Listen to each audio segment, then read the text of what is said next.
Hi again everyone, Scott Pirate Pop Cult Fan here, and what I want to do for this video is I want to make at least one more Kingdom of the Planet of the Apes video. I need to change my grade. Okay, this is going to be a spoiler review, so do not watch this if you haven't seen the movie yet.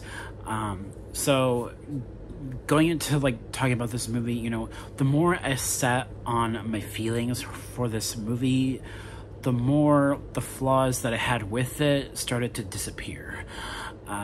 Because, you know, with where this movie opened, you know, it had a similar kind of opening scroll, beginning shot similar to War for the Planet of the Apes, you know, explaining the previous films, and then we get a scene of Caesar's funeral. So because of that, this movie actually picks up right after the events of War, and then because we're seeing Caesar's funeral, and then the movie jumps many generations later, 300 years later, and that scene was beautiful. Just the opening scene alone, it was beautiful, and I just can I can't help myself. I cried in that scene. Goodness me. But yeah, and then, you know, then we are introduced to the character of Noah and his two friends, Suna and Anaya. They're doing this sort of ritual kind of a thing where they go look for eagle eggs, and because almost every ape in Noah's clan has an eagle, because they're the Eagle Clan.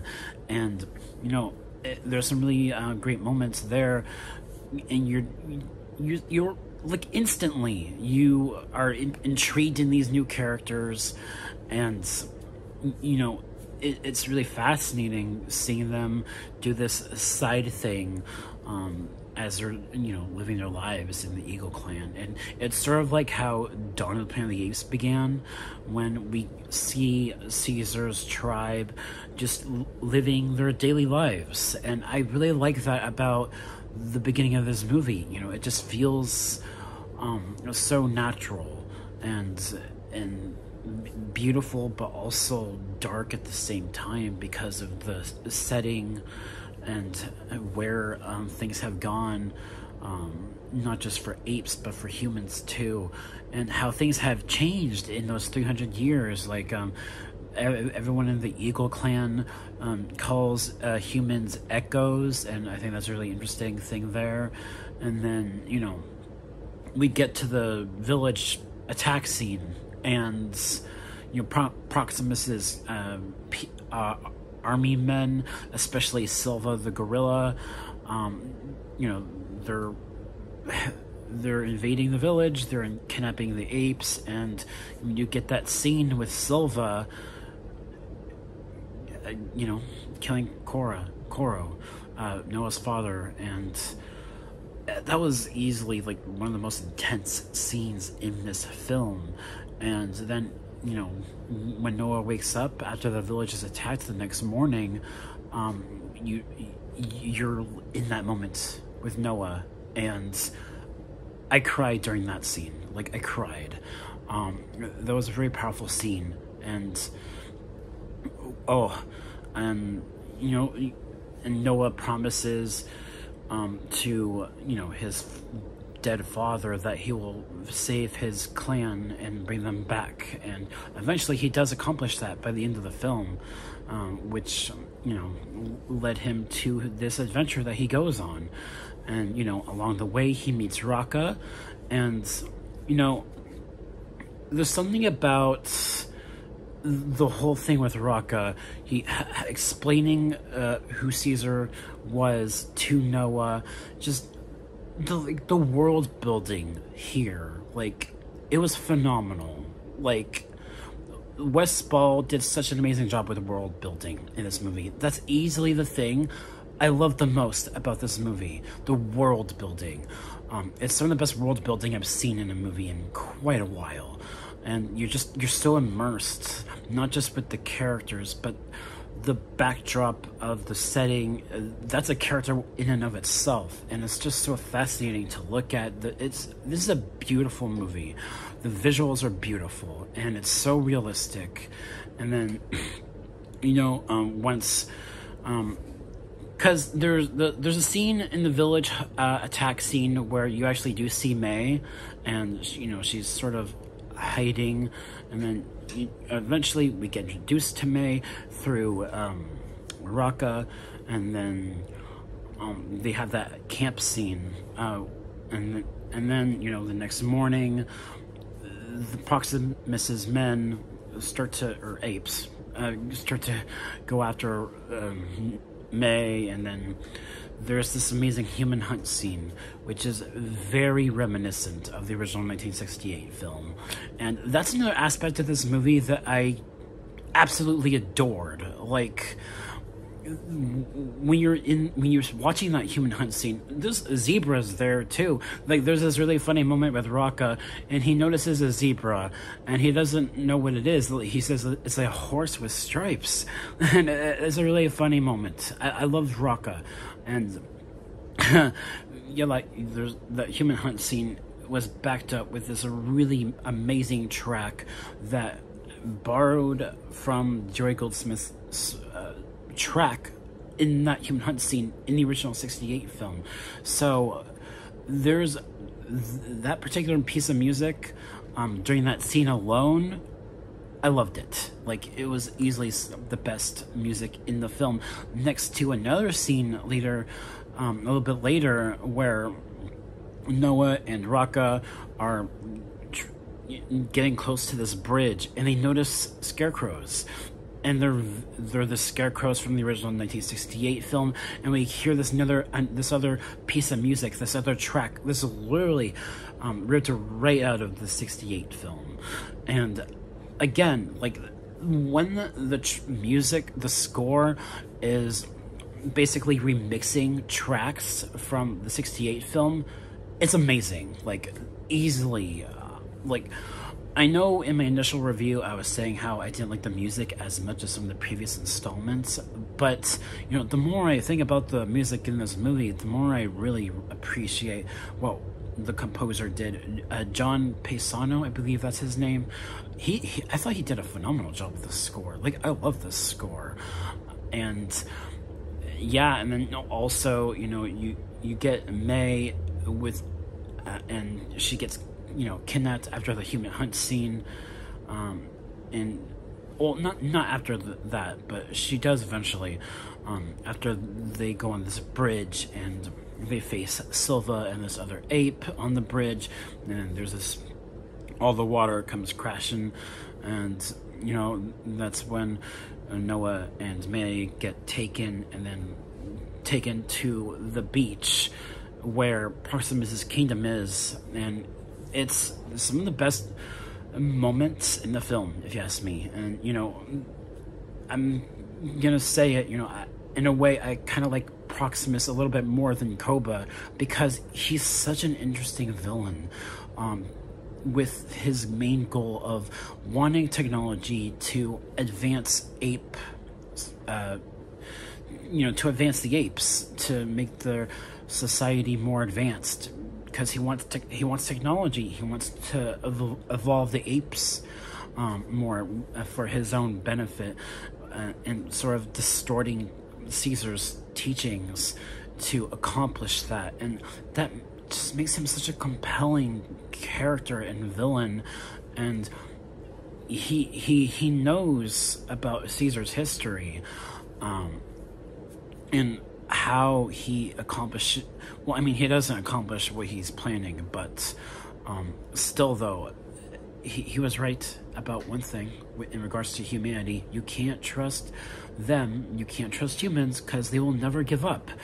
And there's this moment between Proximus and May where she's like, "This was a human place," and Proximus is like, "It is now, isn't it?" That's another great scene. I love that scene. It was in the final trailer for the film, but hearing it in the actual film too, it was just such an amazing scene. And then you get to the third act, and this is where some people have their issues with this movie, but the more I thought about the third act, the more I appreciated what they did, because you have that kind of fight scene that you would expect, similar to Dawn of the Planet of the Apes. There's a really great, intense battle sequence between Noah and Proximus, and Noah, he gets beaten down in front of the Eagle Clan, and then he starts to sing.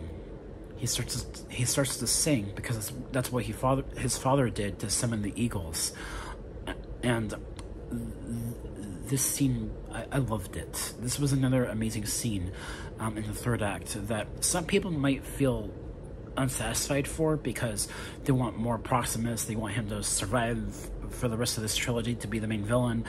But what they do here, I thought was earned, because they use the eagles very cleverly in that final scene, where Noah starts to hum, starts to sing, summoning his eagle, and then the other apes start singing to summon the other eagles too, and then all the eagles attack Proximus, and then he falls into the water, and then also earlier in the film, there's also it's during the bridge scene when all the water comes crashing down, and Raka gets washed away in the river, and we don't see a body when Raka gets washed away.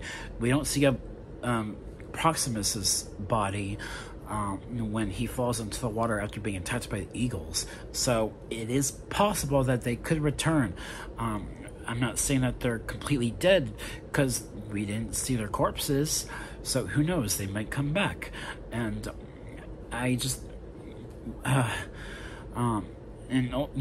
with also by the end of the movie, when May gets that piece of this communication device from in that bunker that Proximus is trying to get into, because there's this whole scene where, or there's this whole part of the third act where Noah and May and Suna and Anaya go inside that bunker at night, and because Proximus tried to get in there during the day with the other apes that are being enslaved, and they couldn't open it, and then but at night, it's revealed that May knows more than what she's telling in regards to what's inside that bunker.